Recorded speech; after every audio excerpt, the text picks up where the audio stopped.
সুদীপ ব্যানার্জি আর শ্রেয়া পান্ডে একটা জায়গায় মিলে আছে, দুজনেই রোজ ভ্যালি কেলেঙ্কারিতে যুক্ত।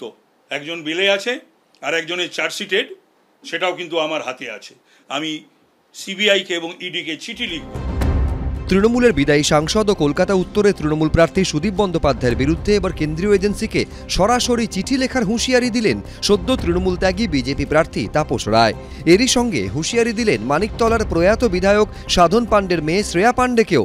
প্রত্যেকটা জিনিসের একটা করে পাঞ্চলাইন হয়, বিজেপির একটা পাঞ্চলাইন হয় যে আমি তোমাকে সিবিআইডি দিয়ে দেখে নেব। তো তাপস আঙ্কেল সেটা বলেছেন, ওনার আমাকে দেখবার ইচ্ছে হলে উনি দেখবেন, বিজেপিরও দেখবার ইচ্ছে হলে দেখবেন। কেন ওপেন হবে না এই রোজ ভ্যালি কেস? কেন এদের জিজ্ঞাসাবাদ করা হবে না? আর কেনই বা আমার বাড়িতে সুদীপ ব্যানার্জি ইডি পাঠিয়েছে, আমি ছেড়ে দেবো ভেবেছে? তো সুতরাং সেই সমস্ত কিন্তু আমার কাছে রয়েছে। এই ধরনের এজেন্সিগুলো সব তো কেন্দ্রীয় সরকারের হাতে, ফলে তাদের দলের প্রার্থীদের পক্ষে এগুলো বলা সহজ।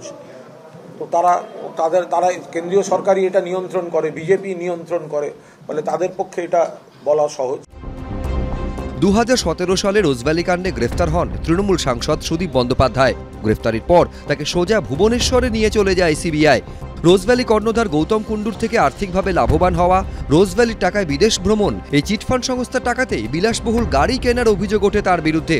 এর প্রায় 4.5 মাস পর 19 মে তাকে শর্ত সাপেক্ষে জামিন দেয় ওড়িশা হাইকোর্ট।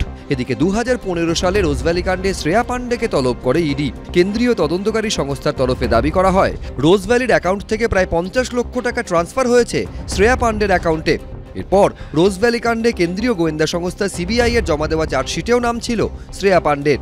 এই সমস্ত প্রসঙ্গ টেনেই এবার সুদীপ শ্রেয়াকে একসঙ্গে আক্রমণ শানালেন তাপস রায়। ময়ূখ ঠাকুর চক্রবর্তী, অনির্বাণ বিশ্বাস, এবিপি আনন্দ।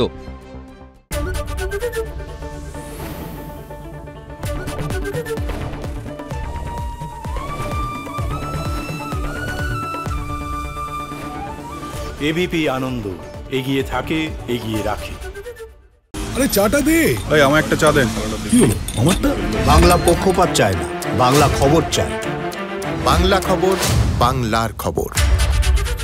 সত্য অন্তহীন, সত্যের খোঁজও তাই, সত্য সন্ধানে তাই আমরা অক্লান্ত, অকুতভয়। এবিপি আনন্দ নতুন ভাবনার প্রতীক, যা মনে মুক্ত, তথ্যে যুক্ত এবং যাবতীয় সীমানার বাঁধন থেকে মুক্ত।